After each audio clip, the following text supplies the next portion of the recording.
تبدي النياحة ألحانا فألحانا مسجورة القلب إلا أن أعيون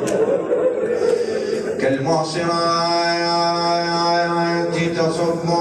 الدمع عقيانا تدعو أباها أمير المؤمنين ألا يا والدي حكمت فينا رعايانا وغاب عنا المحامي والكفيل فمن يحمي حمانا ومن يؤوي يتامانا. رحم الله أبو علي فيما بيننا، نسأل الله أن يغفر له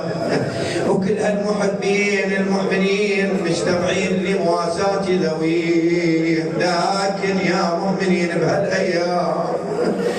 سيدتنا زينب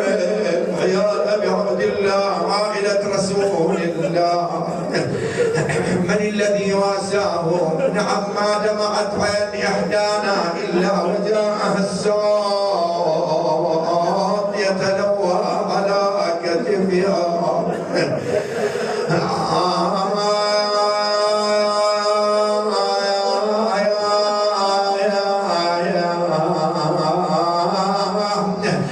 والله يا المالك حبايب لا خوان عندك لا قرايب وليمنا يمعن تبكي وقلب دايب والتمن عليك المصايب والله والتمت عليك المصايب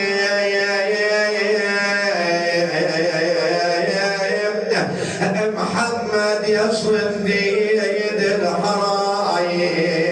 سلم رهفك ورق النجايب والله واجب يا اهلي تدرون واجب علوياتكم بين الادان علوياتكم بين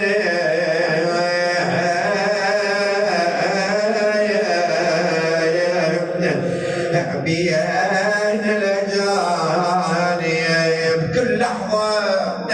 الميت اللي يموت عندنا نحمله على الرؤوس إلى أن نوصله إلى مثواه الأخير.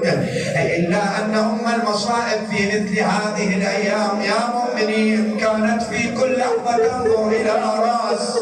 أبي عبد الله ورؤوس إخوتها على رؤوس الرماح تقول له يا حسين عن بالي فلا تغيب خويا دوم انت فيه بعيد وجريب ويلي وتسمع بواج اختك والنحيب منين الليالي مثلك تجيب اخويا منين الليالي مثلك تجيب الجرح اللي فقدك جرح بالقلب ما يطيب